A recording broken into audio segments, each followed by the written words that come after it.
Well, at the top of Barack Obama's agenda while in Germany is a transatlantic trade deal that's been under negotiation for the past 3 years. It's called TTIP, which stands for the Transatlantic Trade and Investment Partnership.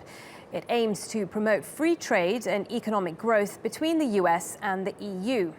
But there have been many critics who object to the secrecy surrounding the deal, and they're concerned that it may lead to job losses. Negotiations on the proposed deal are ongoing, but Obama hopes to finalize it before he leaves office at the end of the year.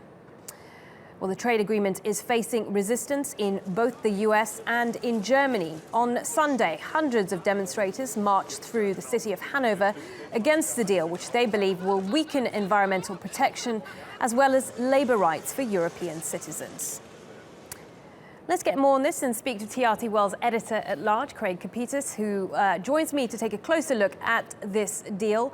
Craig, what are these people protesting about? Why are they against this deal?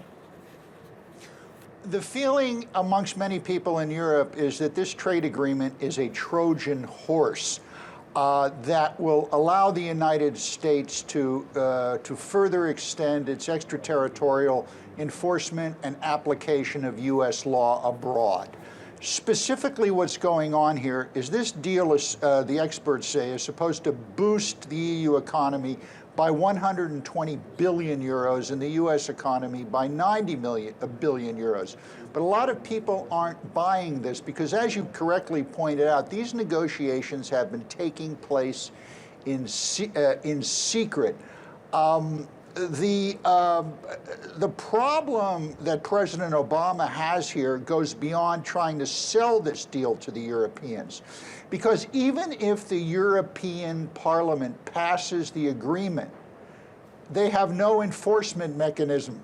Because in France, for instance, the National Assembly would have to pass it independently. And in the United States, both houses of Congress would have to sign onto this deal. So whether President Obama can operate in Europe this week as the salesman-in-chief to sell this agreement is dubious at best.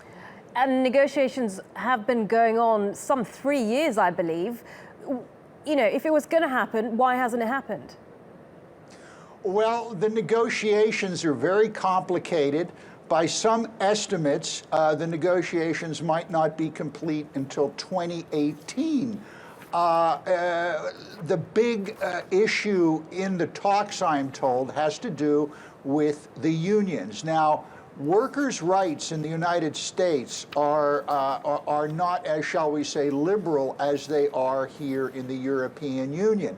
Unions are very important here, but in the United States, unions are going downhill.